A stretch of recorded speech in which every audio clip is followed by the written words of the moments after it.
السلام علیکم ورحمۃ اللہ وبرکاتہ۔ ویلکم ٹو تعلیم ود امامہ۔ شروع اللہ کے نام سے جو بڑا مہربان نہایت رحم کرنے والا ہے۔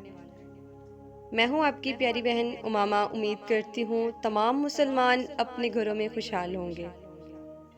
آج ہم بات کریں گے اسلام کے روشن مثال کی ایسی شخصیت جو سب پر بھاری ہے۔ اسلام وہ دین کے جو صرف عبادت نہیں سکھاتا بلکہ عدل، انصاف اور انسانیت کی بلند ترین اقتدار پر قائم ہے۔ یہ انسان کو انسان بناتا ہے۔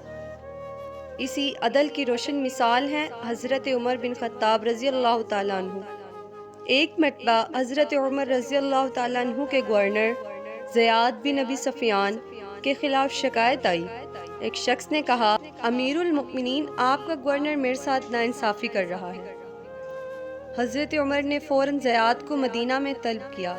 نہ کسی بڑے عہدے کو دیکھا، نہ اچھے تعلقات کو۔ قرآن و حدیث کو مد نظر رکھتے ہوئے حضرت عمر نے دونوں فریقین کا موقف سنا، تحقیق کی، اور جب زیاد کی غلطی واضح ہوئی تو فرمایا، زیاد، یاد رکھو، حکومت ایک امانت ہے، طاقت نہیں۔ جو ظلم کرے گا وہ خلافت کے قابل نہیں۔ انہوں نے زیاد کو تنبیہ کی، مظلوم کو انصاف دلوایا اور سب کے سامنے عدل قائم کیا۔ اللہ تعالیٰ کے حکم کی تکمیل کی۔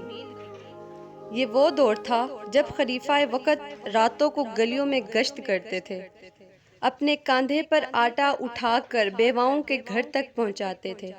ایسا انصاف کے دشمن بھی گواہی دیتے تھے، عمر انصاف کرتا ہے، اس لیے مدینہ محفوظ ہے۔ آج ہمیں پھر ایسے عدل، رحم، شفقت، خوف خدا رکھنے والے حکمران اور انسانوں کی ضرورت ہے، کیونکہ اسلام طاقت سے نہیں، عدل اور انصاف سے پھیلتا ہے۔ اللہ ہمیں بھی حضرت عمر رضی اللہ تعالیٰ عنہ جیسے کردار اپنانے کی توفیق دے، آمین۔ اگلی ویڈیو کا انتظار کیجیے گا، دعاؤں میں یاد رکھیے گا۔ اللہ حافظ۔